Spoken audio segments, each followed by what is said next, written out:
और ब्रेक के बाद आपका स्वागत है। यूपी की टूटी सड़कों पर चुनावी गाड़ी पिछड़ते देख अब सत्ता के नजदीकी खेमे में राम नाम का उद्घोष हो रहा है।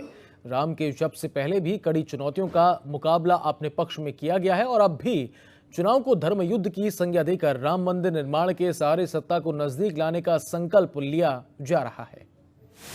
अध्यात्म में राम नाम को राम से भी बड़ा बताया गया है और राजनीति इसकी पुष्टि भी कर देती है। बीजेपी अपने विराट स्वरूप को राम नाम के सहारे ही हासिल कर पाई है, लेकिन इस बार राम के नाम से सिर्फ बात नहीं चलेगी। अब पुराने कानूनों के जरिए इंतजार करने का किसी का मन नहीं है, सो अब संसद के जरिए कानून बनाने की मांग जोर पकड़ने लगी है। एक इंतजार जो लंबे वक्त से हिंदूवादी संगठन कर रहे हैं वो है अयोध्या में राम मंदिर का निर्माण। सुप्रीम कोर्ट से हिंदूवादी संगठन आस लगाए बैठे हैं कि सकारात्मक फैसला आएगा और इस लंबित मुद्दे पर अयोध्या से 932 किलोमीटर दूर महाराष्ट्र के नागपुर में आरएसएस मुख्यालय ने चिंता जताई तो तोगड़िया की तगड़ी हुंकार ने भी राम मंदिर निर्माण के लिए कानून बनाने की मांग को मजबूती दे दी। साथियों को खाना नहीं मिलेगा, मैं खाना नहीं खा सकता हूँ और मेरे किसी साथियों को रहने की छत नहीं मिलती है तो मैं भी छत के नीचे नहीं सोऊंगा, मैं रात को यहाँ सोऊंगा। मैं कैंसर का सर्जन रहा हूँ, जिंदगी भर एयर कंडीशन में जिंदगी बिताई है, पर राम लला के लिए मैं सरयू के तट पर बिना छत भी सोऊंगा। जो भारतीय जनता पार्टी सर्वोच्च न्यायालय का निर्णय आएगा उसके अनुसार ही राम मंदिर के निर्माण की बात कही थी। हमने अपने घोषणा पत्र में कही थी, हम उसके साथ हैं कि राम मंदिर का निर्माण होना चाहिए, लेकिन सर्वोच्च न्यायालय के निर्णय के आने के बाद एक बार फिर से चुनावी बेला है। संत समाज में नाराजगी देखी जा रही है तो भागवत ने माहौल को भांपते हुए भावनाओं का जिक्र किया और राम मंदिर पर कानून बनाने की सलाह दे डाली। उधर विपक्ष के इर्द गिर्द बन रहे माहौल का केंद्र अब अयोध्या हो गया है। मोदी जी ने कहा था 2 करोड़ रोजगार देंगे और योगी जी ने कहा था 70 लाख रोजगार देंगे।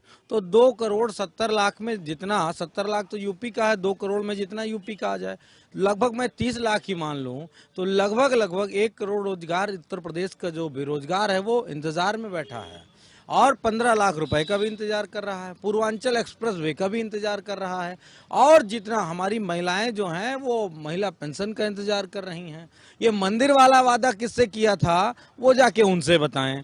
कोई भी प्रधानमंत्री कभी न कभी ये काम करना होता, क्योंकि हमारे देश की जरूरत हो गई थी, हमारे स्ट्रक्चर की जरूरत थी। नरेंद्र मोदी ने काम किया। इस काम को करने की वजह से उन्होंने जो उम्मीदें लोगों को दिखाई थी, जो सपने दिखाए थे, उस पर पूरी तरह खरे नहीं उतर पाए। दूसरा, इस बीच Bharatiya Janata party caste politics कर रही है। इलेक्शन सामने है।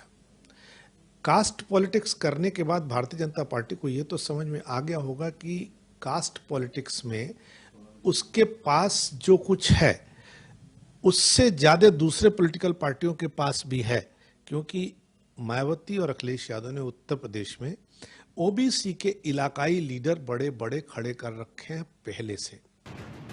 दिन, समय और अवसर के अनुसार घट रही राम मंदिर निर्माण की गतिविधियों का लक्ष्य शायद चुनावी बेला में बीजेपी के पक्ष में माहौल बनाने का हो, लेकिन संतों की उपेक्षा के बाद भागवत के बयान और तोगड़िया के कदम से ऊपरी दबाव का सामना सरकार को करना होगा, क्योंकि एक तरफ राम मंदिर की सुनवाई सुप्रीम कोर्ट में शुरू होने वाली है तो वहीं 6 दिसंबर से राम मंदिर निर्माण का ऐलान संत समाज कर चुका है।